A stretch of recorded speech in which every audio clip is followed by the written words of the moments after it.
Siyanibingelela nonke bazalwane egameni lenkosi yethu Jesu Kristu. Unkanyiso Bright Zulu lokhulumayo, ngihamba nomfowethu umhleki Zondi. Sizovula ngomkhuleko.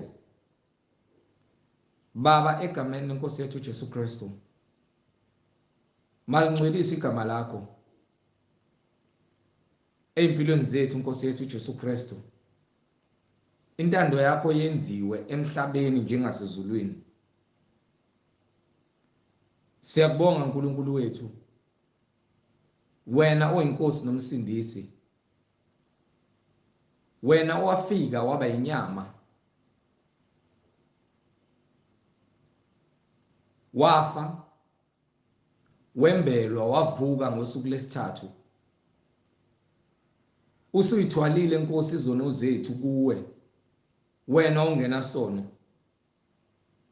kodwa waba yisono ngenxa yethu ukuba thina sizuze ilungelo lokuba ngabalungileyo bakho Nkosi yethu Jesu Kristu.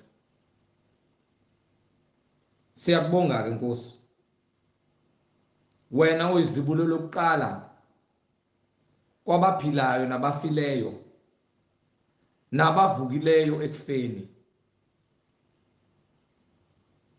Siyakubonga maluleko olungileyo, siyakubonga wena uphezu konke, siyakubonga wena ulizwi, nezwi lakhe elithembekile elingasiphoxi njalo njalo. Wena uyisibani sezwe, khanya ke empilweni zethu umoya ongcwele, usihole ekuphileleni nathi kufakazini okupheleleyo ukuthi wena Nkosi yethu Jesu Kristu inkosi nomsindisi.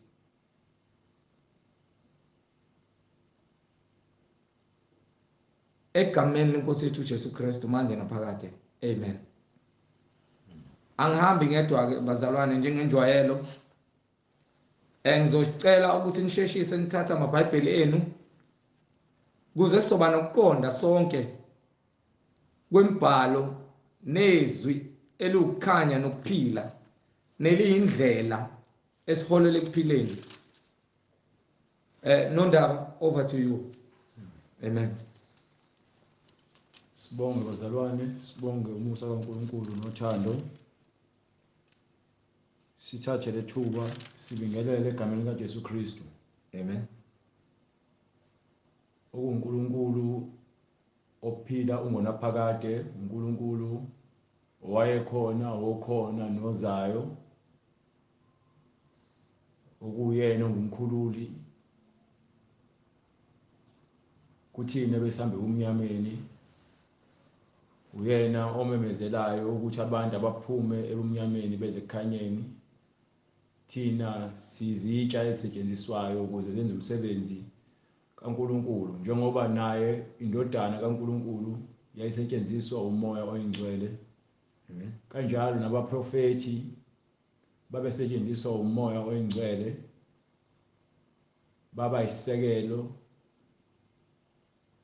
sokuthi uNkulunkulu akwazi ukuthi afinyelelise izwi lakhe kubantu bakhe ayebakhethile bakwa-Israyeli. Namanje uNkulunkulu usakhuluma le message efanayo kwincwadi yamaHebheru. Usho njalo umbhalo uthi uJesu Kristu unguye izolo namhlanje naphakade. Amen. So akukho okushintshayo, kukho konke uNkulunkulu akukhulumile ngabaprofeti bakhe ikona lokho esimele la esikuthulayo. Silokho esithule ubufakazi lobo ukuthi uNkulunkulu munye, akanamphelezeli, akanamhlangabezi, akanamkhapheli, akanambonisi, uzakhele umhlaba nakho konke okuphakathi ngamandla akhe. uNkulunkulu ongadingi embonisi. Siyambonga uNkulunkulu ngabaprofeti bakhe, simbonge uNkulunkulu ngendodana yakhe uJesu Kristu, sibonge uJesu Kristu ngabapostoli bakhe abashiya nesiphiwo sikamoya oyingcwele ukuze basidlulisele nakithi. Amen. Namanje sishumela lo message nevangeli likamoya oyingcwele ukuthi labo abazizwayo nababonayo ukuthi ke baphambukile badinga ukubuyela endleleni bathathe izinyathelo manje besanesikhathi benikiwe isikhathi ukuthi baphenduke baphume ezonweni zabo beze kuJesu Kristu okukuye kukhona ukuphila okuphakade othi mophuzile amanzi akhona agobhoze eswini sakho ungese uphinde uncanwa uma nje uzohlala kuye ungeze ukuphuma ushone ngapha nangapha uzama ukuthi ucompromise ukukholwa kwakho kufanele kube kunye. Amen. Ukhole kuKristu ngempilo yakho yonke ngokuba uma ungakholwa ngempilo yakho yonke kuKristu ungibhekela incwadi yamaRoma isahluko 8 starting from verse 1 ngokuba uma ungekho kuKristu ufana nomuntu ongenayo idirection. Ukuze ube ne-direction udinga umhlahlandlela.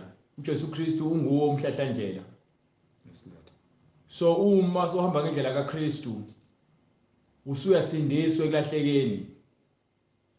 Ngokuba uma engekho uKristu empilweni yakho ulahlekile. So sishumayela lelozwi lelo elithi phendukani ngokuba umbuso wezulu usondele. Yes, Lord. Yilelo vangeli elalifungelwa uJohane uMbhaphatisi ngaphambi kaJesu Kristu. Ethi unguye omemezayo ehlane ukuthi abantu baqondise indlela zabo balungise indlela zenkosi bayeke ukwenza izinto ezingungcola phambi komehlo kaNkulunkulu ngokuba konke okwenzayo ungahambi ngomyalo kaNkulunkulu kuukungcola phambi kaNkulunkulu ngoba uNkulunkulu nezwi lakhe bamunye. Amen. Amen. Akahlukaniswa akahlukaniseki. So simelwe ukuthi ke sihambe ngalo izwi lakhe singaguquki singagudluki singashintshi. Ithini incwadi? Incwadi kwabaseRoma isahluko 8 verse 1. Kanjalo akusekho ukulahlwa kwabakuKristu Jesu. Ngokuba umthetho kamoya wokuphila okuKristu Jesu ungikhululile emthethweni wesono nowokufa. Ungiphindele. Kanjalo akusekho ukulahlwa kwabakuKristu Jesu. So uma usukuKristu yabo uma ungekho kuKristu ulahliwe. Yes, Lord. Ngoba awuhambi ngendlela efanele. Amen. Akukhathalekile ukuthi wena ngabe ulunge kangakanani emehlweni akho. Kodwa uma ungekho kuKristu ukuhamba kwakho kuyizeleze ngokuba ke awuhambi ngendlela efanele. Yes, Lord. So uma sowukhethile uJesu Kristu njengenkosi nomsindisi awumbhanqi nalutho lunye uhamba ngaye kuphela. Yes, Lord. So uma uhamba ngaye kuphela akusekho ukulahlwa. Yes, Lord. Yes, Lord. Ngokuba ngesikhathi uNkulunkulu ethumela indodana yakhe wathi abakholwa kuye Amen. abasayi kulahlwa. Kodwa abangakholwa bayakulahlwa. Amen. So wena ufuna ukukhethe manje uma uzwa izwi likukhanyisela ukuthi wena uyisoni. Yes, Lord. Nokuthi wena ungumKristu wamanga. So uma uzwa izwi likukhanyisela ukuthi ke ukuze wena uhambe ekukhanyeni nansi indlela ikuKristu ekuphileni. Yes, Lord. So umbhalo uthi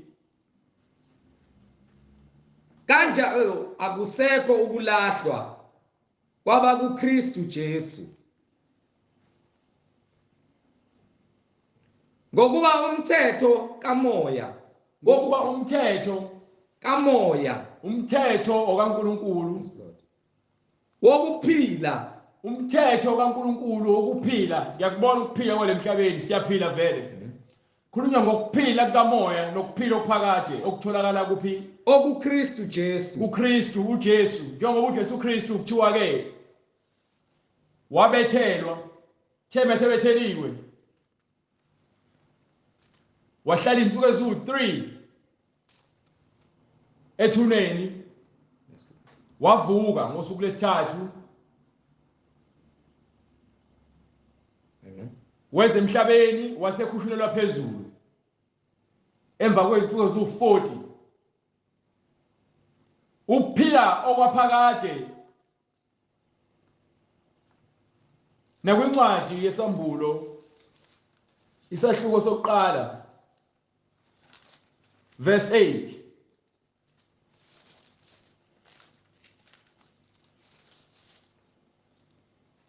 Incwadi isambulo sikaJohane isahluko sokuqala verse 8.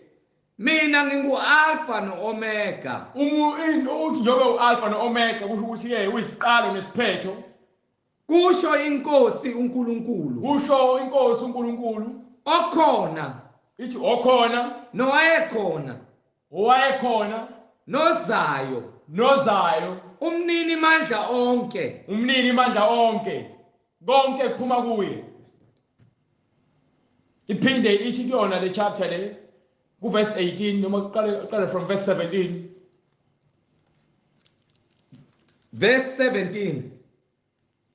Ngathi ukumbona ngawa ngasezinyaweni zakhe njengofileyo. uJohane wabona inkazimulo kaNkulunkulu ngesibonakaliso. Wayesabela isandla sakhe sobunene phezu kwami ethi, ungesabi, Uthi ungasabi, mina ngingowokuqala ngingokuqala nowokugcina owokugcina nophilayo. ophilayo Ngangifile, owayefile uJesu Kristu lowo. bheka sengingophilayo Usengophilayo ukuphila ukuphila okuphakade kuze kube phakade Izolo nje le- naphakade. So ukuphila esikhuluma ngakho njengoba incwadi yamaRoma ikhuluma ngokuphila. Hallelujah, glory to God, kuKristu. And lokho kuphila kutholakala ngokuthi wena ukholwe ngokupheleleyo ngengqondo yakho, ngomoya wakho, ngenhliziyo yakho, ngengqondo yakho, nangamandla akho wonke. Uyazinikela kuNkulunkulu.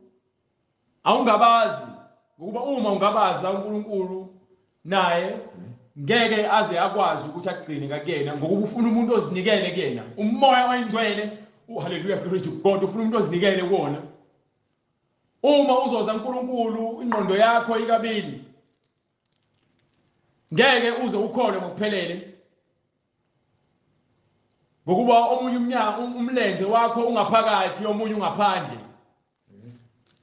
So ukuze ke ungene endlini uvalelwe ngaphakathi, kufanele ungene ngemlenze yomibili. Ngeke uze uvalwe umnyango omunye umlenze ungaphandle omunye umlenze ungaphakathi. Ngokuba kusho ukuthi wena usantukuntuku, awubanje awushisi. Amen. Kumele uthathe isinqumo sokuthi ke ufuna ukuba ngaphakathi noma ufuna ukuba ngaphandle. Ngokuba ngaphandle khona izinja, khona abathakathi, khona abaqambi bamanga, khona izifebe, khona bonke abantu abenza izinto ezingcola, kodwa ngaphakathi khona abangcwele. So isikhathi osinikiwe sokuthi uthathe isinqumo, njengoba ke uma uzwe izwi likaNkulunkulu kufanele uzwe ukuthi ke lithini wena, uthini wena umoya oyingcwele, ngoba khuluma umhlengi. Umhlengi njengoba ngisho ngithi isitsha esetshenzisiwe ukuze kufezeke inhloso kaNkulunkulu. Angena umpostoli, angena umprofeti, ngumuntu ofana nawe, njengoba nabo abaprofeti nabapostoli kokwabantu abafana nawe, kodwa ke babe ofakazi abambona uJesu Kristu bamphatha. Abaprofeti babethunywe uNkulunkulu ngqo. So into efanayo ngoba nabapostoli uNkulunkulu wayephakathi kwabo.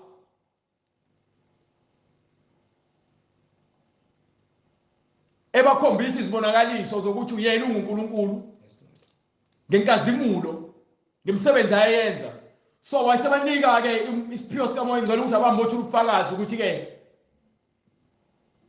ukuphila okuphakade kuKristu. So uma incwadi yamaRoma ithi akukho kulahlwa uma wena usukuKristu.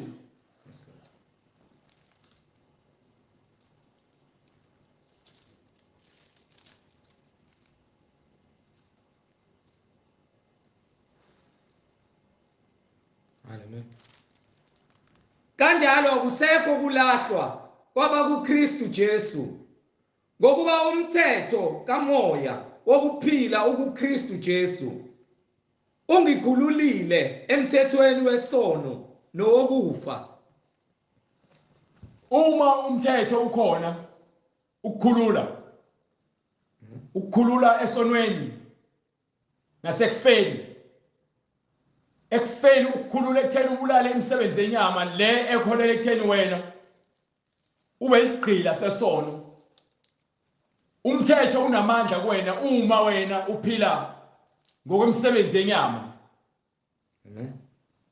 So kufanele ukuthi ulandele imfundiso kaNkulunkulu ekuJesu Kristu ukuze wena ukhululwe emthethweni. Uphile kuKristu, kungasaphila inyama kodwa kuphile umphefumulo. Amen. Ngamandla nenkazimulo ekuKristu. Amen. Ngoba noma ufa umzimba lokubona ukufa akunamandla kuwena ngokuba yini wena ukuKristu. So uma kungenamandla kuwena kusho ukuthi ke njengoba uJesu Kristu naye njengoba ke wabamsulwa phambi kwamehlo kaNkulunkulu eyindodana waze wabethelwa wakhazimuliswa umzimba wakho kusho ukuthi nawe usethubeni lokuthi nawe ukhazimuliswe umzimba wakho noma umphefumulo wakho uma sekufa lo mzimba umphefumulo ohleli kuwona.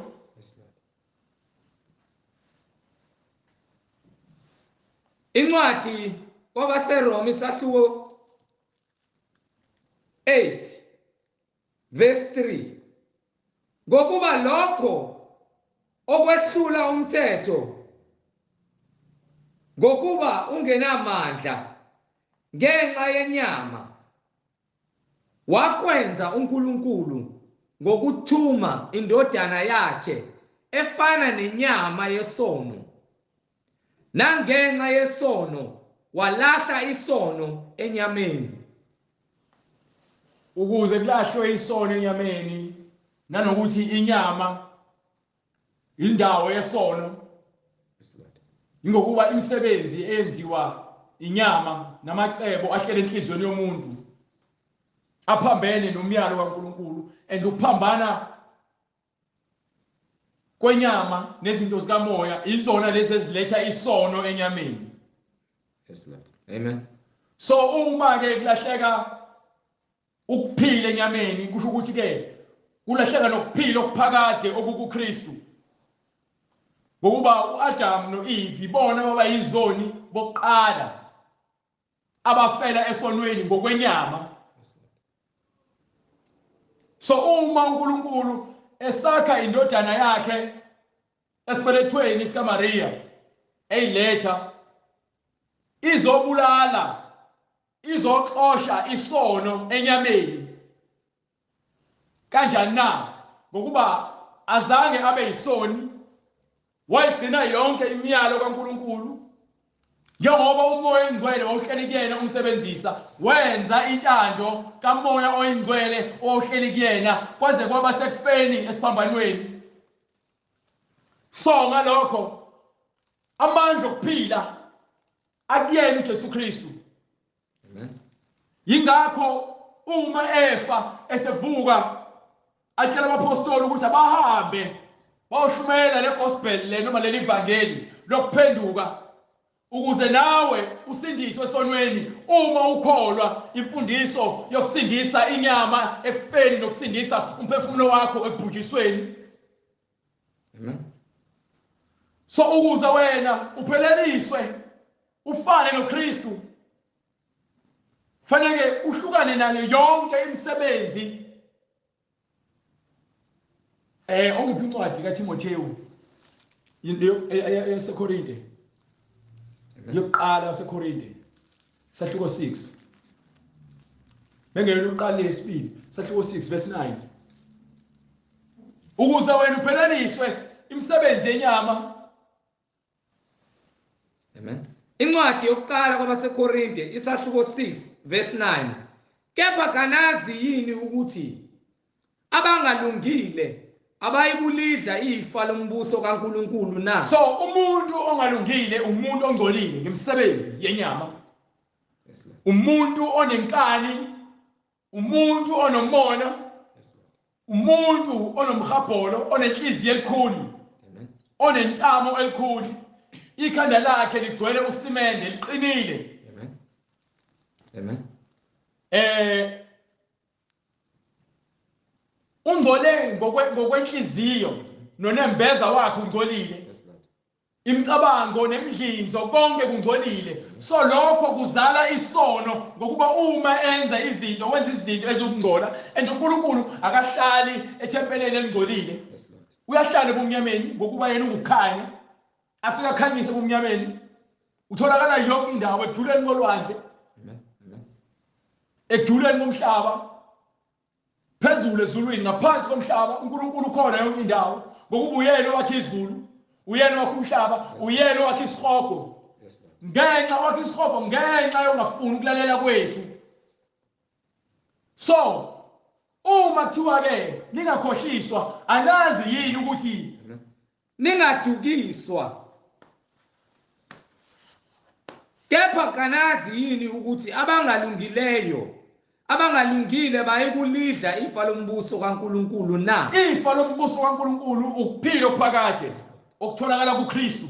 Ningadukiswa. So ningalahlekiswa abantu abathi ke asikho isono nazifebe, abantu abafebayo ngokomoya, nabakhonza izithombe, abantu abafebayo ngokwenyama ngoba khona ukufeba kuhlukene kabili. Ukufeba ngokomoya, ukuhamba uyokhonza amadlozi, ukuhamba uyokhonza uNkulunkulu abathathu, ukukhonza uNkulunkulu abayithombe. Ukukhonza umuntu umbize ngoNkulunkulu njengabantu bakaHlembe. Mase kuzoba khona ukufeba ngokwenyama ukuthi uzothi ushadile nendoda yakho uhambe wena olala ngaphandle uyafeba ngokwenyama futhi ke uyaphinga futhi ngokwenyama njengoba nawe uma ulala ngaphandle komshado wisifebe. So uma ke wenza yonke lo msebenzi uNkulunkulu akayifuni into engcolile. Ingakho ethi ke ningadukiswa izifebe ngeke zize zinuke ifa lombuso kaNkulunkulu. Ingakho uma ukuthi wena khona umfana ojola naye manje noma khona indoda ophinga nayo funa kuphume kulo mjolo noma kulo mphingi lo sasiphingo leso senzayo. Hallelujah. Ngokuba yini manje ngoba kuthiwa phuma ebufebeni uya kuphinga ingoba ufuna ukuhlanjulula umzimba wakho ngeke uze ukuthi wena kuKristu noma nike ebandleni nenesonto noma esontweni leni lenibiza ngesonto kodwa busy nalalana ngaphandle kwemshado niyaphinga khona esontweni leni nikhonza uNkulunkulu abathathu khona lapho nilahlele okuwest kakhulu nina ngoba yini konke enikwenzayo kungcolile. Inhlanganyelo yefebe. Ile nhlobo nina ile nhlobo ethi ke niyamkhonza uNkulunkulu ngemlomo yenu but imisebenzi yenu iphambene necebo likaNkulunkulu ngemizimba yenu nangemphefumulo yenu. Ngoba yini niholwa inkanuko zenyama. Funeka nibulala imisebenzi yenyama ukuze niphile ngokomoya. Nibulala kanjani imisebenzi yenyama ukuthi kufanele nilandele imfundiso kaKristu eseBhayibhelini njengoba injalo. Yes Lord. Hallelujah. Imiyalo yoNkulunkulu simele ukuthi silandele njengoba injalo. Akukho esokwenza ngokuthi ke ngiyacabanga ukuthi lokhu uNkulunkulu ngeke abe nankinga nakho. Funeka sitashifele imibhalo. Sisithola ukuthi uNkulunkulu akanankinga nalento esiyenzayo. Ngokuba uma singahlola imibhalo ingakho sofela emanyaleni. Ingakho abaFarisi bambulala uJesu Kristu ngokuba yini ke babeholwa inyama babemahlulela ngokwenyama ngokuba uthi ke yena uyindodana kaNkulunkulu. Bethi uyahlambalaza. Yes Lord. Kodwa imisebenzi ayenzayo iyamfakazela, imibhalo ebhaliwe phansi abaprofethi iyamfakazela. Ngenxa ukuthi abafuni ukukholwa abantu iqiniso, bafuna ukukholwa izinto eziphathekayo. Ingakho bengafuni ukulandela imfundiso kaKristu. Ngokuba yini usizwa kamnandi uma ehleli eduze kaSibu belokhu bebambana emgaqweni bambe qabuzana. Kodwa manje ujabulisa okwesikhashana uma ehlukana noSibu akazizwe phelele ufuna umbheki. Ahambe olala nobheki, uma ephuma kubheki uya kuSibu. Uzobahamba bonke abafana yini uholwa inyama akaholwa umoya ingcwele kodwa uthi uyakholwa ukuthi usindisiwe. Ubufebe ngeke kuze kungenise ezulwini. Kusho imibhalo. Oyiphinde lencwadi. Haleluya. Incwadi yokuqala kwabaseKorinte isahluko 6 verse 9. Kepha kanazi yini ukuthi abangalungile abayikulidla ifo lombuso kaNkulunkulu na? Ningadukiswa nazifebe nabakhonza izithombe. Noma kuthiwa ngesonto elilodwa niyathandana. Umfundisi ufuna kazi ukuthi niyathandana. Njengoba bazi umfundisi ukuthi niyathandana, naye umfundisi ufuna abe nomfazi oyedwa. Uma nomfazi oyedwa akadivozile. Ngokuba ulandela into ebhalwe phansi. So uma niholwa umuntu obudivozile naye uphinde washada nomunye umuntu wesifazane noma ulala nomunye umuntu wesifazane engashadile, isonto lezikhohlakala lelo. So umfundisi kufanele abe qotho qala abe nomfazi munye. Ngithi incwadi yeTimothi isahluko sokuqala, incwadi yokuqala kaTimothi isahluko sesithathu from verse 1. Likholekile lelizwi elithi uma umuntu efisa isikhundla sombonisi, uma ufuna ukuba umbonisi unqanela umsebenzi omuhle, kufanele umsebenzi omuhle. Ngakho umbonisi umelwe abe ngongasolekiyo. Umfundisi, umbishophi, umbonisi, umdikoni benza umsebenzi ofanayo ngokuba yini bahola ibandla likaJesu Kristu. So uma benza lezo zinto kahle hle bafanele ukuthi babe msulwa. Umelwe abe ngongasolekiyo. Fanele ungasoleki. Indoda emfazi munye. Indoda enomfazi oyedwa. Indoda enomfazi oyedwa. Akushiwo ukuthi umuntu wesifazane. Indoda enomfazi oyedwa. Abe ngozikhuzayo, umuntu okwaziyo ukuzithoba noziqoqayo nozikhuzayo, oqondileyo, yonke into ayenzayo ihlelekile. So manje esontweni lenu umfundisi wenu useshade wadivoza waphinde woshada nomuntu wesifazane noma uthandana nomuntu wesifazane, nani nike sontweni elilodwa kulelo sonto lelo nikulona. Umfundisi akayazi endawo ukuthi niyathandana nifihlile and futhi phezulu kwalokho niyalalana ningashadile. Yingakho amasonto egcwele obasted bengane. Ngokuba esontweni awukho umthetho, awulandela umthetho, nigqila zesono. So ukukholwa kusho ukuthi ke uyezwa okuzwayo, ukholwa ikona ukwenze lokho okholwa yikho. Amen. Awukholwa ngokuthi ngomlomo uyakholwa, hamba utshela abantu ukuthi uzelwe kabusha, kodwa umsebenzi yakho ingcolile. Haleluya, glory to God. Wena ukholwa. No. Umzenzisi. Yes, Lord. Uyiphixi, uyimenemene. Akufanele ukuba semzimbeni kaKristu. Haleluya. Ngaphambi kokuthi ke uzuhlandululwe uyeke zonke izinto zemsebenzi yenyama eungcola engahambisani nemfundiso kaKristu, ngoba imfundiso kaKristu ingcwele, ifuna lo ndlela leyo ihanjwe abantu abangcwele. Yes, Lord. Yes, Lord. So abantu abafebayo nabantu abalalana bengashadile bathi bamaKristu abawona amaKristu. Amen. So bona bathwele ukufa kwenyama. Yes, Lord. Bafele ezonweni zabo. Baholwa uSathane, baholwa inkanuko zenyama. Yes, Lord. Bangamadodana namadodakazi kaSathane. Amen. Incwadi yokuqala kwabaseKorinte isahluko 6 verse 15. Anazi yini ukuthi imizimba yenu iyizitho zikaKristu na? Umzimba womuntu osindisiwe kahle hle wonke umuntu umzimba wakhe umzimba kaNkulunkulu. Kodwa uma wena sawuthi ke ukhetha ukusindiswa. Amen. Ithini incwadi?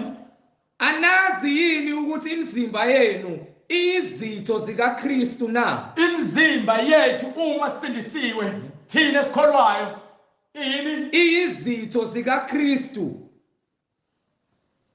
Amen. Bathi ngesithi property. Amen. Si property kaKristu, si property kaMoya oNgcwele. Pho ngithathe izitho zikaKristu ngizenze izitho zezifebe na? Kungenzeka yini ukuthi umzimba engithi kuwe owaKristu, lo mzimba engiphila kona nomoya engiphila ngawo ongcwele, ngiphinde nguthathe ngusebenzise njengethuluzi lokufeba? Khana kanye. No. Ngokuba yini sengizinikelile kumoya oyingcwele. Amen. Amen. Igama likaJesu Kristu liyahlanjalazwa kungenxa yabantu abazibiza ngamakholwa bengewona amakholwa. Yes, Lord. Kepha kanazini ukuthi ohlangana nesifebe ungumzimba munye naso na? Uma wena uthi usindisiwe ulala nesifebe noma wena usindisiwe udla inyama ehlatshelwa amadlozi nawe umunye nabo labo. Ngokuba uthi yena labo ababili bayakuba nyamanye. So yayibona lento le ibhanqa yonke into. Uma wena wenza imkhuba into ephambene nomthetho nomyalo kaJesu Kristu, wena nesono nishadile. Amen. Amen. Nishadile. Kepha ohlangene nenkosi ungumoya munye nayo. Ungumoya munye. Yabona uma nike teamini eyodwa nidlala ibhola, ngeke uzudlala nesisha sakhe eteamini eyi1 ngokuba ke njalo uma kumele uphasele ibhola uzocasuka ungafuni ukumnika ibhola ngoba yini uyamzonda. So ukuze nidlale eteamini nibe munye kufanele ke nizwane eteamini ukuze nizokwazi ukuthi niwine, ukuba uzoba nomoya ufuna uzigorela wena amakholi ngokuba yini inhliziyo yakho ifuna ukuthi kube wena owenza yonke into. So anikho moya munye eteamini, nihlukene phakathi nendawo.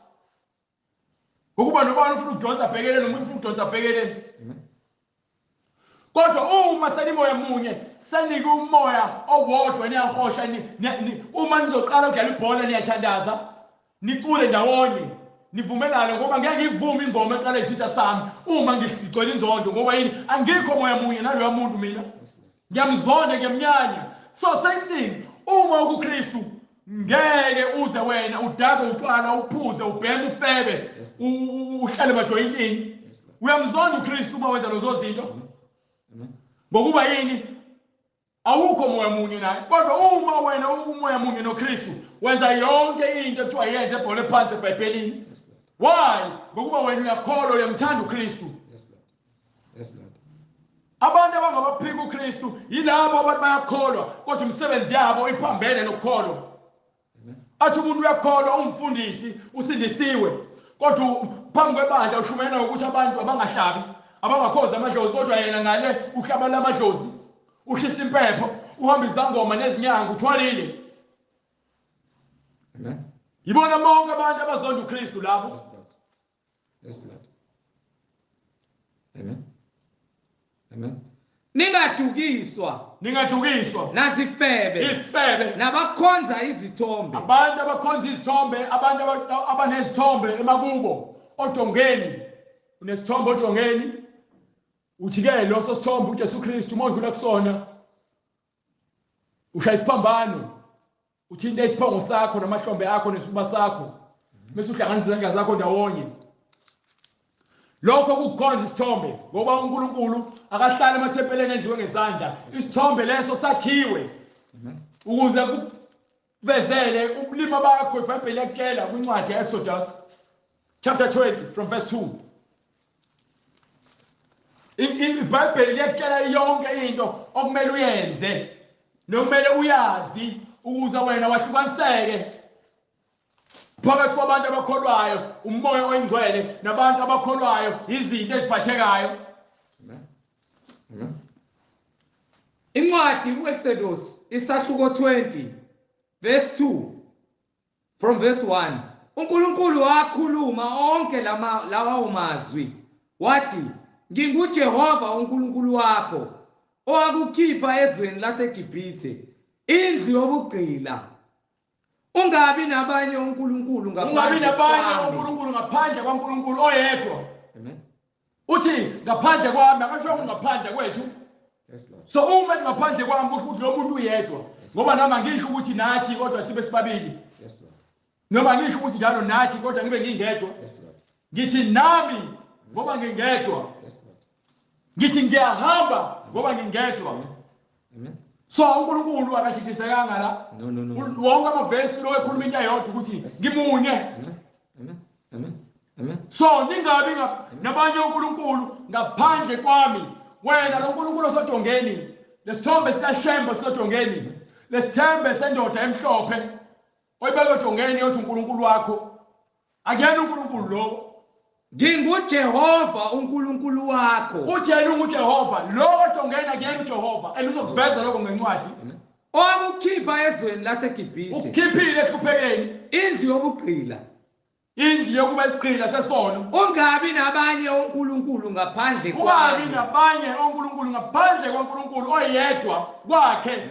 Ungazenzeli izithombe. Yayizwa ke lento ezibaziweyo. Ungazenzeli izithombe. Ungazenzeli izithombe ezibaziweyo. uNkulunkulu akahlale emathempeleni enziwe ngezandla. So wena uma ke ucabanga ukuthi uNkulunkulu wakho usesontweni ngokube esontweni lenu khona isithombe sendoda esakhiwe ngezandla elengayo esiphambanweni nithi uJesu Kristu. Akuyena uJesu Kristu lo. Isithombe leso. And amadimoni la lo uthi nikhonze izithombe, nikhonza amadimoni. Ngokuba uNkulunkulu alimqondi, animazi uNkulunkulu. Uthi yena singazenzeli izithombe lemfanekiso ebaziwe ngezandla. Yes Lord. Namfanekiso wokusezulwini. Noma umfanekiso wezulwini onto phezulu, khona phezulu khona amafu. Amen. Khona ilanga, khona izinkanyezi, khona inyanga. So uma wena ukhonza inyanga, noma ukhonza izinkanyezi, noma ukhonza ilanga, uthi uNkulunkulu wakho uthukile ngokuba ke umuntu owenze lokho wena awumhloniphi ngoba uNkulunkulu wakhe konke. Lord. Nokusemhlabeni phansi. La emhlabeni nikhonza abantu. Nakhe iphambano nithandaza iphambanweni. Nenza amarosali nithandaza kubona amarosali. Abanye banezithombe zezilwane, amandiya, izilwane zeindlovu, izilwane zobhuda amaChina athandaza kwisithombe somuntu baguqa bashisa impepho. Nokusemanzini. Abantu abamnyama bathandaza uShembe. Babeka izithombe ezikaShembe, amadoda kaShembe wonke. Agcwele izindlu zabantu abamnyama abantu bakholwa kaShembe. Manje labo bantu labo bayakholwa, anikholwa nina nikholwa amadimoni. Ngokuba ke nithatha inkazimulo yokudaliweyo nayenza into ephuphayo. Yena ongaphuphiyo nambukela phansi. Nakhonza abantu abaphuphayo abazofa babone bafane nani. Ngeke nize ningene izulu ngenxa yalonto leyo ukuthi angifuni ukulalela iBhayibheli, nilalela imilomo yabantu ekhuluma amanga nemfundiso elikhohlisayo eniholela ekubhujisweni. Hallelujah. Mfundise amadimoni. Ungazenzeli izithombe ezibaziweyo. So uma wena khona umuntu omaphambi kwakhe athi uNkulunkulu noma uJesu wena uthandaza yena noma endlini yakho nesithombe sikodongeni noma unerosali, lezo zinto zithatha uzilahlelele kude. Yes Lord. Hallelujah. Lahla isithombe sikaShembe sikendlini yakho sishise. Ngoba uma ungashisi wena uzoshanasa lo sithombe sikogweni. Hallelujah. Uyofela kona ukuthi wena uzwile izwi likeqiniso. Manje uNkulunkulu uyakhuluma kwincwadi kaExodus chapter 20 verse 2 uthini? Hallelujah. NginguNkulunkulu uJehova wakho. UNkulunkulu akuyena uShembe uNkulunkulu, akayena uJehova uShembe. Amen. NginguJehova uNkulunkulu wakho. uNkulunkulu uthi uyedwa. So asikwazi kuba noNkulunkulu ophilayo la ofayo. No. Asikwazi kuba nalo nkinga leyo. No. Yes. Siphila ngomoya oyingcwele. Incwadi kaJohane chapter 4 verse 24 iyasho ithi ke uNkulunkulu ngumoya. Yes Lord. Labo abakholwa kuye. Amen. Bakhuleka kuye ngokomoya nangokweqiniso. Yes Lord. Amen. So uzongitshela ukuthini ukuthi wena ukhonza izithombe? Amen. Ithi incwadi ungazakheli lutho okusemhlabeni Yes, Lord. nokusezulwini Yes, ongaphansi komhlaba nasemanzini Amen. awuzenzeli Amen. awukhonzi nesiswaphi isithombe wena Ungazikhothameli. igama elithi-ke isithixo Yes, Lord. lisho ukuthi-ke i-idol ngesingisi. Yes, Lord. So uma khona ama-South African idol ama-musicians abacula ababiza ngama-idol bazibiza ngezithixo. Yes, Lord. Uma wena uthi umuntu uyi-idol yakho uyisithixo sakho kusho wena ukholela kuyena lo muntu yonke into ayenzayo nawe uyayenza yonke into ayishoyo nawe uyayenza ngoba yini ukholela kuyena uNkulunkulu awumazi. Ungazikhothameli. So uma wena Ungazikhonzi. ubona uShembe indoda kaShembe uma ubona yena uguqa uzimboza ubuso wena ulahlekile. Yes, Lord. Uma uthi Shembe uNkulunkulu wami inkosi yami ngiyadabukela Yes, Lord. ngokuba wena uyisibula ukholwa izinto ezibhubhayo. Yes, Lord. Amen. Imfanekiso kusemhlabeni. Abantu abasonto abaRomini babuka isithombe bathandaze bathi babuye badobe nezithombe bathi yethi Maria. Akukaze kushiwe eBhayibhelini ukuthi asithandaze kuMaria. Yes, Lord. Akubhaliwe nakweyodwa incwadi. Qhana kani. Amen. Akakazathi ukuthi uNkulunkulu ke uyi-Trinity. No. Qhana kani. Zonke lezi zinto azibalile athi indodana Amen. ukuyona indodana yena. Yes, Lord. Yes, Lord. Uma ethi ubaba yena ubaba umoya okuyona indodana. Yes, Lord. Amen. Amen. Uma ethi umoya engcwele uyena futhi into eyodwa leyo. Hallelujah, glory to God. Hallelujah. Yona iTrinity leyo. Hallelujah. Hallelujah. Akuyona iTrinity leyo uNkulunkulu oyedwa. Amen. Indlela asebenza ngayo ngeke uzuyivimbe. Waqhamuka kuMoses njengelangabi. Amen. Amen. Webahola ebahola ngefu. Yes, Lord. Ebakhipha eGibhithe ebahola nangephilo lomlilo. Amen. Noma ilangabi lomlilo. Amen.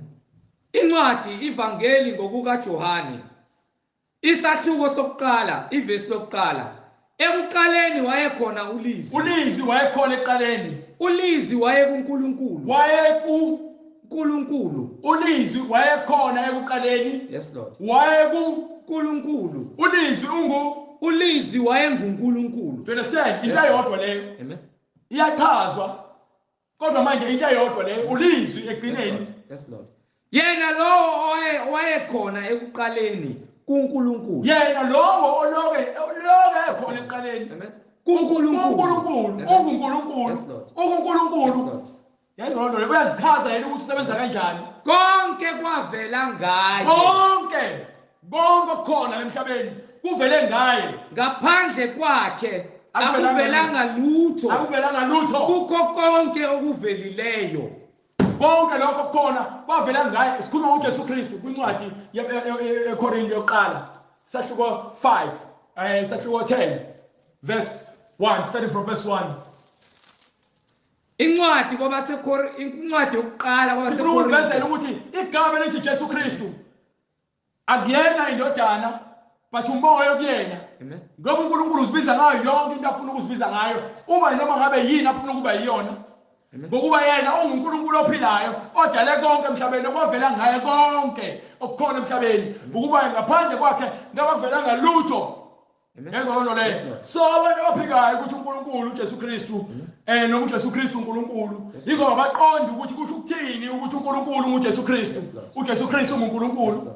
Kodwa incwadi iyakuvezela manje nakhona ngesikhathi uJesu Kristu ekhuluma nabapostoli bakhe ebatshela ukuthi uyindlela yeqiniso. Ebatshela ukuthi ke kufanele bajabule ngokuba bayambona. Athi ke uPhilip ngikhombise uNkulunkulu uBaba noma uNkulunkulu ngikhombise Jesu Kristu uNkulunkulu ukuze ngivele ngenele. Wasethi kuyena ke sonke lesikhathi nginawe Philip. Isikhathi singaka Philip nginawe. Hallelujah. Awayongazi. Yes, Lord. Akhulumi lapho inyama akhuluma umoya engcwele. Njengoba namanje ngitshela ngithi ngena ngabheki mina lalelani izwi elibhalwe phansi eBhayibhelini ilona lethu ukukhanya. Yes, Lord. Mina ngiyisitsha esisetshenzisiwe ukuze ngikwazi ukukhanyisela imibhalo ebhalwe phansi eBhayibhelini. Amen. So manje incwadi yaveza kwincwadi esiqala seKorinte sahluko 10 verse 1 ukuthi uJesu Kristu kade abakhona njengoba lithi ulizwi wayekhona eqaleni. Yes, Lord. Yes, Lord. Namanje ulizwi uJesu Kristu. Amen. Amen. Indodana le uNkulunkulu yakhe ebelethweni indodana igama liyazisho. igama elithi ke Jesu Kristu noma lithi Emmanuel lisho ukuthi ke uNkulunkulu nathi. Yes, Lord. Amen. So uNkulunkulu ithi incwadi weze enyameni. Yes, Lord. Hallelujah. Hallelujah. Hallelujah. Amen. Weze enyameni. Amen. Amen. Ngokuba incwadi yokuqala kwabaseKorinte Incwadi yokuqala useKorinte. isahluko 10 Isahluko 10 verse 1. verse 1. Ngokuba angithandi bazalwane ukuba ningazi ukuthi Nayi into uMapostle Paul ayishoyo. Uthi akathandi bazalwane ukuthi ningazi. uNkulunkulu akathandi ukuthi ningazi. So the same thing uJesu Kristu asikhuluma nayo yona ukuthi akafuni sihambe kumnyameni elungukhanya. So uzosazisa indlela yokukhanya. Njengoba thina uyisibani sezwe. Amen. Amen. Ngokuba angithandi bazalwane ukuba ningazi ukuthi okhokho bethu bonke okhokho kunya ngabantu ababekholwa. Yes, Lord. Isizwe sabantwana bakaIsrayeli Amen. esakhishwa eGibhithe. Amen. Bona babeyokhonza uNkulunkulu ehlane. Yes, Lord. Okhokho bethu njengoba naye uAbraham ewukhokho wethu. Yes, Lord. Thina abantu abakholwayo abahamba ngokukholwa sikuAbraham ukhokho wethu. Yes, Lord. Hayi ngokwenyama, ngokomoya ngokukholwa. Yes, Lord. Angena umjuda ngokwenyama, kodwa ngokomoya ngenhliziyo ngisokiwe. Yes, Lord. Angisasokiwe ngokwenyama. Amen. So bonke okhokho bethu ababekholwa uNkulunkulu. Yes, Lord. Yes, Lord. Ukuba ningazi ukuthi okhokho bethu bonke babephansi kwefu. Babe ngaphansi kwani?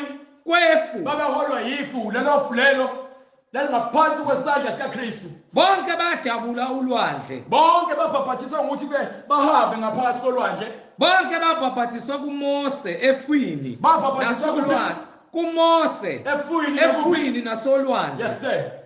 Bonke badla kudla kunye. Badla kudla abadla ukudla kwahlukahlukene. Omunye kadlanga irice, omunye wadla ubhontshisi, omunye wadla iCatholic Church, omunye wadla iBaptist, omunye wadla iLuthela. Badla kudla kunye, akadlanga kaShembe, no. Badla kudla kunye, abadlanga kuMose, no. Amen. Abadlanga uJohane uMbhaphatisi. Bonke badla kudla kunye. Komoya ukudla kwabani? Komoya. So uMose wethunywe umoya, uJohane uMbhaphatisi, hallelujah, glory to God. Hallelujah. Yes, Lord. uJohane uMbhaphatisi wethunywe umoya. Yes, Lord. uJesu Kristu indodana yethunywe umoya. Hallelujah. Hallelujah. Uzongitshela ukuthini? Bonke badla kudla kunye kukamoya. Amen. Hallelujah. Bonke kuphuza kunye. Bonke kuphuza kunye kukamoya. Amen. So umoya lo dala yonke lento ekhona emhlabeni. Iwona umoya kumele usulalele, singalaleli abantu abakhuluma ukucabanga kwabo, singalaleli abantu abakhuluma imizwa yabo, singalaleli abantu abakhuluma indlela abafisa ngayo. No. Hallelujah. Hallelujah. Silalela umoya. Hallelujah, glory to God. Ngokuba baphuza edwaleni lomoya. So elabalandelayo. Idwala elalibalandela. Amen. Idwala lelo lalinguKristu. Idwala lelo lalinguKristu. Angijezwe okhokho ayikhulumanga ukuthi ke abapostoli. No. Lithi okhokho bethu bephuma eGibhithe. Banqamula phakathi kolwandle. Yes, Lord. Babhabhathiswa ngaphansi kwefu, ngaphansi kwaMoses babhabhathiswa olwandle. Yes, Lord. Yezwa loo nto leyo. Kuphuza kunye, badla kudla kunye. Amen. Kukamoya. Hallelujah. You understand? Emva kwalokho. Amen. Amen. Ngokuba baphuza edwaleni. Base bephuza kuphi? Edwaleni. Base bephuza kulo idwala elalandelayo lomoya. likamoya. Lelo dwala lelo uKristu. Yes, Lord. Hallelujah. Before Amen. kuzala indodana umoya wawusukhona. Yes, Lord. Indodana yakhiwa umoya. Yes, Lord. Ongcwele. Amen. So simele ukukholwa kumoya singakholwa kubantu. Amen. Amen. Ngokuba ukuphila kuKristu. Amen. Amen. Akukho kumhlengi. Yes, Lord. Akukho kuShembe. Akukho kuJohane uMbhaphatisi. No. Ukuphila ukumoya. Ulizwi waba inyama. Ulizwi waba inyama. Umoya ongcwele. Yes, Lord. Weze enyameni. Yes, Lord. Wazakhela yona inyama.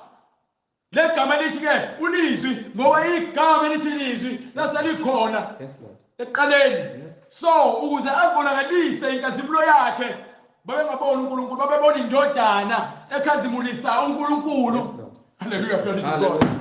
Yes, Lord. Ulizwi waba inyama. Yes, sir. Wakha phakathi kwethu. Wayeke ulizwi esakhiwe. Izwi laphenduka inyama noma lakha inyama lahlala kuyona. Sabona inkazimulo yakhe. Inkazimulo asibonanga uNkulunkulu. Sabona inkazimulo yakhe. Inkazimulo njengoyizelwe yedwa kuyise. Inkazimulo njengeyozelwe yedwa kuyise. So uma wena uKristu. Yes, Lord. Incwadi yayo amaRoma chapter 6 from verse 1. Yes, So uma wena uKristu. Yes, Lord. Ubhaphathisiwe ngumbhaphathiso kaMoya oNgcwele. Ufuna ukubhaphathiswa futhi ke ngamanzi. Amen. Ngoba usufile ngokwenyama, uphila ngokamoya. Umuntu ophila ngokamoya akazenza izinto ezenziwayo abantu abaphila ezweni. Kana. Amen. Ngokuba ithi incwadi kwabaseRoma isahluko 6 verse 1. Yebo. Ngakho siya kuthini na? Manje sothini na? Sihlale esonweni Kufanele yini siqhubeke sihlale esonweni ukuze kuvame umusa na? Umusa wande na Khana kanye. Incwadi qha. Khana kanye. No. Thina esafa maqondana nesono. Esafa uma ufile maqondana nesono, okusho ukuthi uma incwadi yaseKorinte yokuqala isahluko 6 verse 9 itshela ukuthi ke izifebe azimngeni izulu. Yes, Lord. Amen. Amen. Izidakwa ongibalele bonke ababaliwe phansi bonke abangeke baze balibone. Kepha kanazi yini ukuthi abangalungileyo abaya kulidla ifa lombuso kaNkulunkulu na? Yebo. Incwadi yokuqala kwabaseKorinte isahluko 6 that is verse 9. Yebo. Ningadukiswa nazifebe. Ifebe. Nabakhonza izithombe. Abantu abakhonza izithombe. Naziphingi. Abantu ababeshadile bembelala ngaphandle. Nazihlobongi. Abadoda lala nawodwa. Nabesilisa abalala nayo. Okay, ihlobongi. Indoda endala elala nengazi abafana ezincane iyazinukubeza ngokocansi. Bese zoba khona amadoda alinganayo avela akhetha ukuthi wona omunye uzoba umuntu wesifazane omunye uzoba umuntu wesilisa kodwa amadoda lawo balalane. Kodwa uJesu Kristu usho kusobala ukuthi ke ekwaseqaleni uNkulunkulu wadala indoda nomuntu wesifazane ukuze indoda ishiye uyise nonina inamathele babe munye kumkayo. Njengoba jichaza lencwadi ukuthi ke anazini ukuthi umuntu owenza into noma wenza isono umunye naso so ushadene nesono. Kanjalo uma ufeba wena umunye nobufebe. Kanjalo ke nomoya ubutabane uma uyisitabane umunye nobutabane wena likhe ngigama esingikubiza ngalo uyisitabane uyisihlobongi. Yes, Lord. Amen. Namasela uma abantu abantshontshayo angikhathali noma ngabe kuthiwa umntshontsha kancane umntshontsha kakhulu. Uma nje uthatha ungazange uze unikwe namasela uma untshontsha ngeke uze ungene ezulwini. Nabahahayo abantu abafisa izinto zabanye abantu aze avukwe amacebo okwenza izinto ezimbi ukuze athathe antshontshe uhaha lo. Ukubuka umuntu egqoke kahle ufisa ugqoka njengaye. Mase emva kwalokho ungenza noma ngabe yini ukuze ugqoke njengaye. Ukufisa lokho uhaha lokho. Akufunakali. Yini enye? Hallelujah. Hallelujah. Izidakwa abantu abadakwa utshwala. Amen. Bathi abantu babephuza abantu wena ngo-Old Testament. Yebo ngo-Old Testament babephuza. Kodwa ke imisebenzi yokuphuza kwabo bonakala bheka uLot amadodakazi akhe amdakisa utshwala. Alala naye esadakwa utshwala. uNoah indodana yakhe yamfica enqunu ehamba yohleke yekwenza ihlaya kwamanye amadodana. Waqalekiswa ngalokho. Liyasho iBhayibheli ukuthi ke lingabi iqhila zotshwala. Ngokuba utshwala bulahlekisa isimilo. Yes, Lord. Hallelujah. Benza abantu baholwe inkanuko. Ubone kungelutho ukwenza isono. Obheka bonke abantu abafebayo ngosiyaba emaklabhini abalala abavuka ngesasa bazisole uvuka nendoda aze angathandani nayo. Cishe unembeza. Hallelujah. cishe unembeza Yes, Lord. khuthalise inkanuko. Yes, Lord. Yes, Lord. Amen. Amen. Ukudaka utshwala akulungile. Amen. So uma iBhayibheli lithi ke abantu abadakwayo ngeke baze bangena izulu. Kumele wazi ukuthi uma isidakwa kufanele uyeke ukudaka utshwala manje. Lahla, hlukana nazo. Hlukana neziphuzo ezidaka imizwa. Amen. Nazithuki Abantu abakhuluma izinto ezokungcola, abantu abathuka inhlamba. Yes, Lord. Amen. Yabona abaculi berap Amen. bahlele esihogweni besaphila. Amen. Abantu abagcona abanye abantu bekhuluma izinto eziyizici. Abantu abahlambalaza igama lika Jesu Kristu. Yes, Lord. Bathuka inhlamba. Yes, Lord. Amen. Ukhuluma zonke izinto ezumsangano lezi. Hallelujah. Bonke lokho kuyakuvalela amathuba ukuthi ke kufuneka uthi mawukholwa umqondo wakho ube msulwa. Amen. Nabathiwa uyahlangana nomuntu othukayo akusho ukuthi wena bayisithuki. No. Uma umkhuza engezwa akusho ukuthi wena unecala ngoba umkhuzile. Miyeke ungamlwisi. Yes, Lord. Ungavumi inhliziyo yakhe ihluthule umuntu ongezwa. Yes, Lord. Ngokuba uma uhluthuka ufana naye. Amen. Liyakhuza iBhayibheli lithi ke gweme ukucasuka, Yes, Lord. kugweme ukuphikisana. Yes, Lord. Gwema izinto ezokwenza ukuthi ufane nesoni. Yes, Lord. Noma kuthiwa uhlala nazo izoni akusho ukuthi kukunika ilungelo ukuthi ube yisoni. Yes, Lord. Hallelujah. So thina sisindisiwe Yes, sikamhlabeni wezoni. Amen. Yes, Lord. Kodwa simele ukuphila njengabantu abasindisiwe. Yes, Lord. Khona siphakathi emhlabeni wezoni.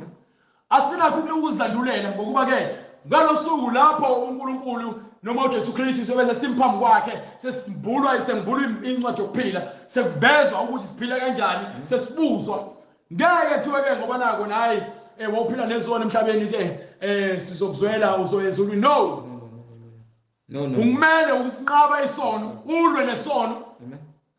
Uma uhlulwa isono emhlabeni uyongena kanjani ezulwini ngoba kuthiwa ngeke lutho olungcolile. Yes, Lord. Eyizindaba. Yes, Lord. So asinakho ukuzidlandulela. No.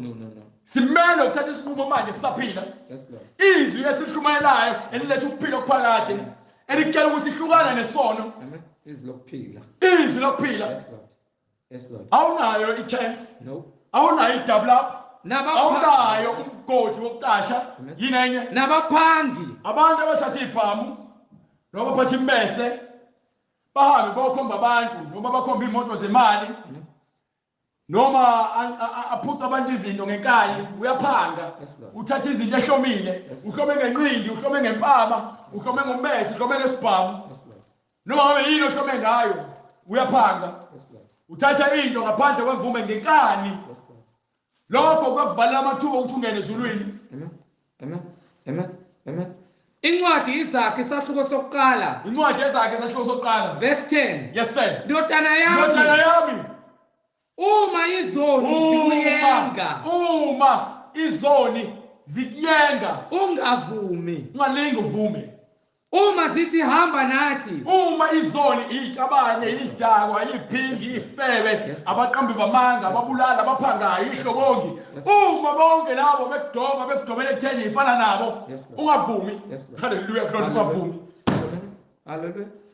Nabaphangi Abaphangi abayikulidla ifa lombuso kaNkulunkulu. baze balidle ifa lombuso kaNkulunkulu. Enye incwadi futhi ekhuluma ngokuvimbezeleka, incwadi yaseGalatians chapter 5.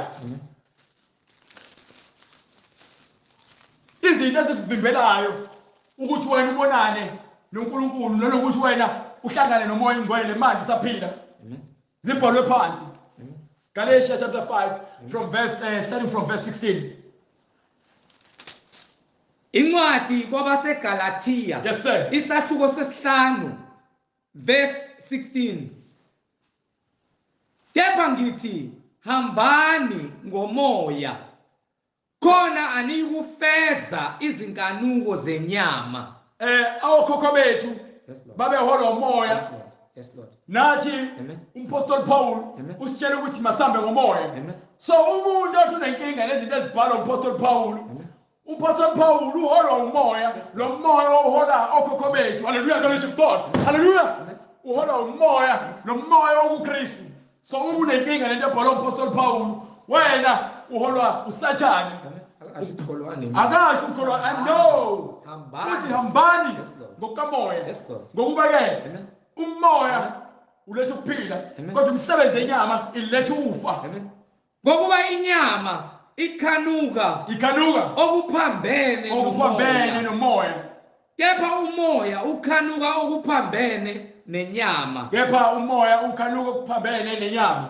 Ngokuba lezi zinto nazi izinto ziyamelana ezimelanayo umoya nenyama ukuze ningenzi lokho enikuthandayo, ukuze nigweme ukwenza lokho okufuna inhliziyo. Ngokuba ke okuthanda ukwenza yilokho okufuna inhliziyo. uNkulunkulu lokho afuna ukwenze yilokho okufuna umoya ongcwele. Yini imisebenzi yenyama? Kepha uma niholwa ngumoya aniphansi komthetho. Uma niholwa ngumoya anikho ngaphansi komthetho. Umthetho yilokho okushiwoyo ukuthi ke ungaphindi, ungafeli, thanda umakhona wakho njengoba uzithanda, ungantshonti, ungaqamba amanga, ungabulali. Uma lezo zinto ungazenzi zonke ukhululiwe emthethweni. Kodwa uma wena wenza okunye kwakho wena ubanjwa umthetho. Kepha imisebenzi yenyama isobala. Imisebenzi yenyama isobala. Imisebenzi yokukhohlakala kwenyama isobala. Yiphi? Engukuthi ubufebe, ukungcola, namanyala, nokukhonza izithombe, nokuthakatha, nobutha, inzondo, nokulwa, nempi, nomona, umhabholo, nokuthukuthela, nentukuthelo, ulaka, nokubanga, nokuba nombangiswano, umpikiswano, nokwala, nokwahlukana, ukuhlukana phakathi nendawo, nomhawu, nokudakwa, kanye nokudakwa utshwala, nokuxokozela, nobuyaluyalu, nokunjalo engandulela ukunitshela ngakho. You understand? Yona ke lento le emvimbezelayo ubela incwadi yaseRoma chapter 8. Yes, Lord. From verse 4. Iyona zinto lezi ezimvimbezelayo ekutheni ningakwazi ukwamukela isiphiwo sikamoya oyingcwele. Uma wena ukuthola kunzima ukuthi usindiswe noma ukukholwa, ingoba yini imisebenzi yenyama iyaphikisana nomoya. Umoya ufuna wena ube msulwa, ungenzi lutho ongafanele ulwenze. Imicabango yakho ufuna ibe msulwa, izenzo zakho ufanele ibe msulwa. So uma ke imicabango yakho nemhlinzo yakho imibi, nemisebenzi ozoyenza mibi. Yes, Lord. You understand? Ukuba ke uma imicabango yakho igcwele ukungcola, ufana nomuntu enokhulelwe othi bezala azale isono. You understand? So ingakho ukuthi kubalulekile ukuthi uma uthi wena usindisiwe wazi ukuthi kusho ukuthini ukusindiswa. Bulala indlinzo ngezwi. Hallelujah. Incwadi kwabaseRoma isahluko 8 verse 3. Ngokuba lokho okwehlula umthetho ngokuba ungenamandla ngenxa yenyama wakwenza uNkulunkulu ngokuthuma indodana yakhe ifana nenyama yesono, nangenxa yesono walahla isono enyameni. Ngokuba ke azange atholakale necala kwazi kwaba sekufeni kwesipambano. Ngalokho igama lakhe lakhushulwa, labekwa la ngaphezulu wonke amagama akhona. Umzimba wakhe wakhazimuliswa. Ngoba ke ethi yena ungophilayo owayefile uphilo okuphakade. Lokho kusho ukuthi ke leso sifo leso siphiwo leso noma lelofa lelo alithola lokuphila okuphakade. Nathi singalithola uma senza intando yakhe nemfundiso yakhe silandela.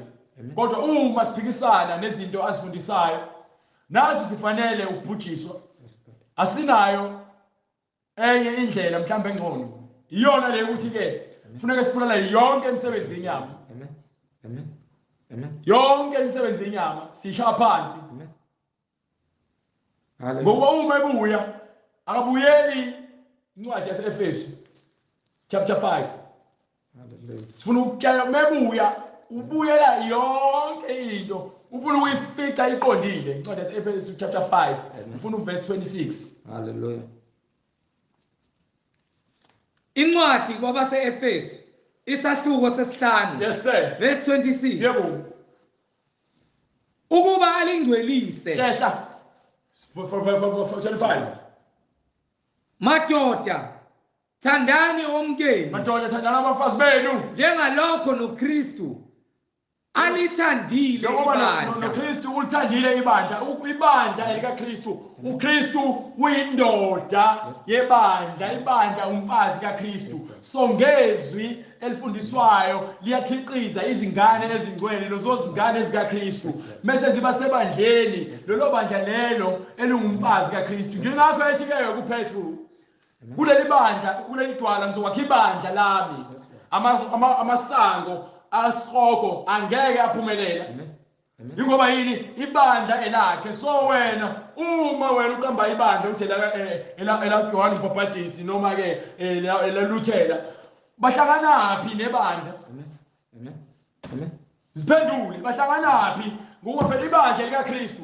So uma sike madoda sendana nomkeni ngalendlela le uJesu Kristu athanda ngayo ibandla lakhe, nathi thina madoda simelwe ukuthanda amakhosikazi ethu ngendlela uKristu athanda ngayo ibandla lakhe.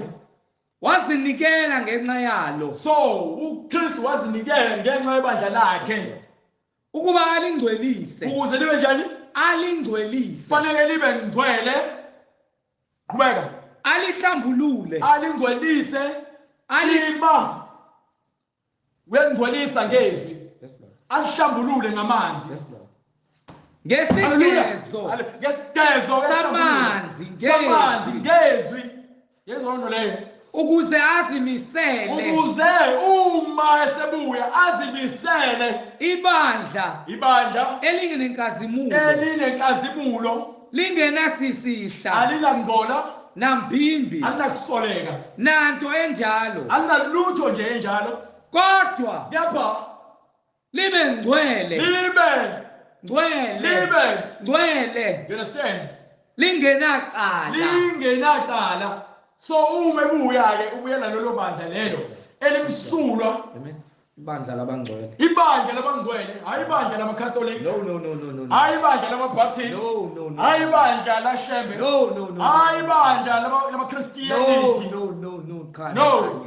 Ibandla elabangcwele libe ngcwele. Uhlelo lo lesikwenzayo njengoba silisakaza sithathe eBhayibhelini kwizwi. So silibiza ngokuthi yizwi lenkosi uJesu Kristu. Awuyena umsunguli wakho konke.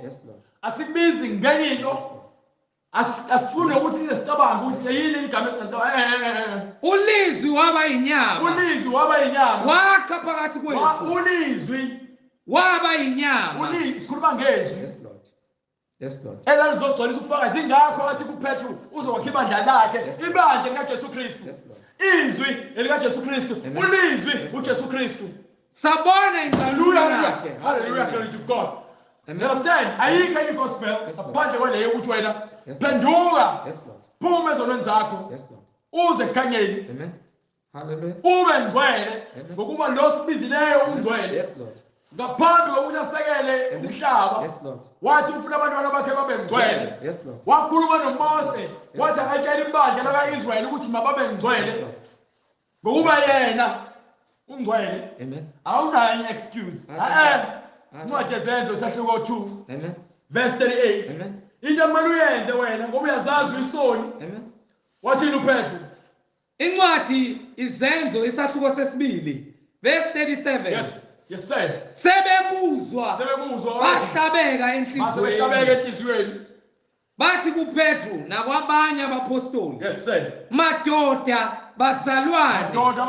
Siyakwenze njani na? Sebebuza ukuthi bazokwenza njani na? Wayesabaphendula uPetru wathini? uPetru wayesethi phendukani. Nifanele ukuphenduka.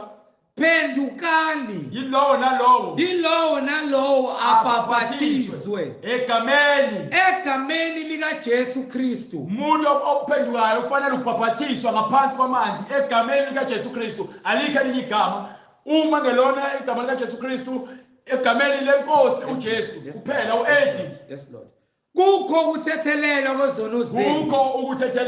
kwezono zethu.